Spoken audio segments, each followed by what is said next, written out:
Hey everyone, my name is Christy from www.shoutingtothevoid.com. That's my website. I write on that website about various topics that are interest to me and hopefully of some interest to you. If you've been there, you know some of the things that I discuss.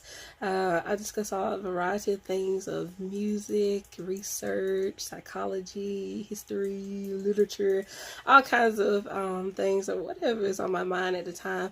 So I thought that this is very new for me, so I thought that I would do something different and step from behind the keyboard and kind of talk to you guys face to face, I guess you would say. So if I seem nervous, I am. But I said one of the topics that I would really like to discuss is something that's in the public's attention right now, and I think it's a very important thing, and that's the death or murder of rapper Nipsey Hussle. Now, I do not pretend to know Nipsey, period. I fell off rap, you guys, a long time ago. Especially the kind of thing that he was doing with the mixtape and stuff like that. I don't really pay attention to rap anymore. But I will say that I found out about him as an individual through Instagram. So I was watching some kind of, on your Explore page, anything that you're interested in, they kind of try to bring on there. And if you know me, I'm quote unquote woke. So I get a lot of things about black movement, black power, all that kind of stuff. Because, that's my subject of interest. So those are some of the things that are on my Explore page. And I saw a thing where he was on there, and it was this tattooed guy, y'all. Like, I didn't know who he was, and he was tattooed, and he had his beard, and he was speaking all this stuff, and you wouldn't expect that from how he looked. And homeboy was fine, y'all. He fine. Homeboy is fine, but he was discussing wherever, I think it was in Los Angeles somewhere, where he grew up. There was a particular business that sold hamburgers or something like that, and the business made it uncomfortable for you to be a patron. It was the chairs were pulled back and all that kind of stuff. It was really communicating, grab your food and go. And now he's discussing how he grew up and really hated that feeling. And now he owns the actual building where the restaurant is located and how empowering that was. And that thing really resonated with me because if you can't tell, I'm country. I'm from Alabama, and where I live, and I hate to say this, but I'm pretty sure this is the case for him, there are lots of Asian Americans who own lots of businesses of things of interest to us. There's, those beauty supply store and those nail shop and those chicken wing fry places, and they sell the things that we're interested in, but they don't really want us to be patrons. Everything about the buildings communicate, get your burger and go, get your wings and go, get your whatever, your nails done and go. It's not made comfortable for you. It's discussing that is communicating that we want your money, but we don't want you. And so when he said that, I started paying attention to the young man, and he's just so woke, and he's so in touch and in tuned. And then months after, a little, like maybe 2 or 3 months after I really figured out who the guy was, I saw coming back from vacation that he had been murdered.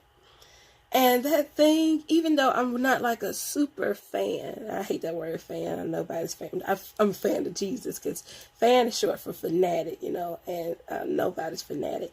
But maybe Michael Jackson, but that's another story. But nobody's fanatic.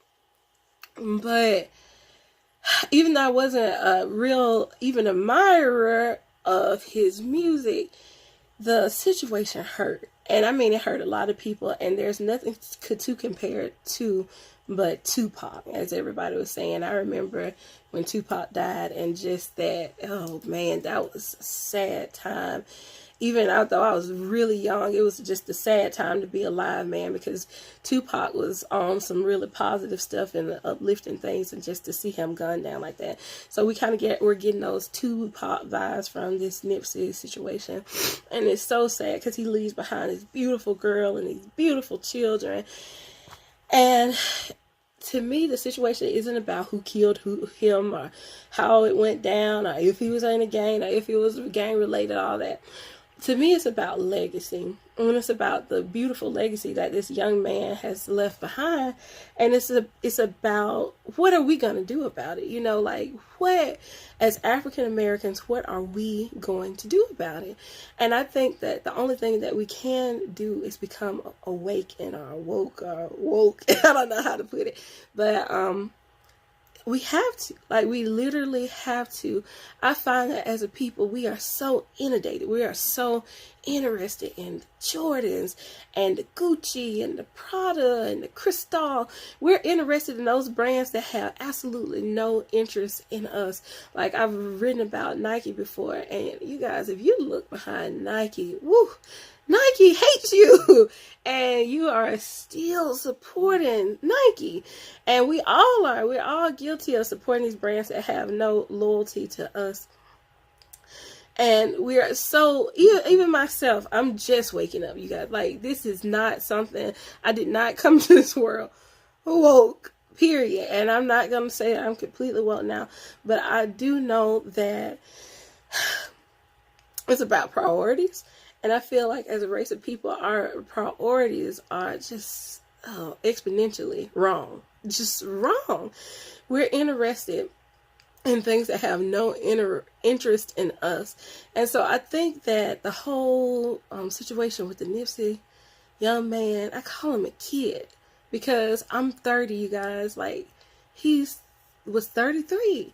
So that's like one of my classmates, or, you know, someone who is in a couple grades higher than me, being killed senselessly, very, very senselessly. And it bothers me, and I hope that it bothers you, and I hope that it bothers everybody enough for us to consider waking up, for us to consider, you know, I don't know. I don't even have the words for it. But I guess this is just the first topic I kind of want to introduce and get you guys to know me a little better. This was a little awkward for me, but man, I don't even care. It's not about how I feel. It's about helping my people and helping everybody, because I love all people. It's not about race to me. It's about humanity. It's about caring about individuals. So I hope that this little rant meant something to you. More to come, and hopefully I can come back with some more positive news for all of us. All right. Have a good night, and I love you all.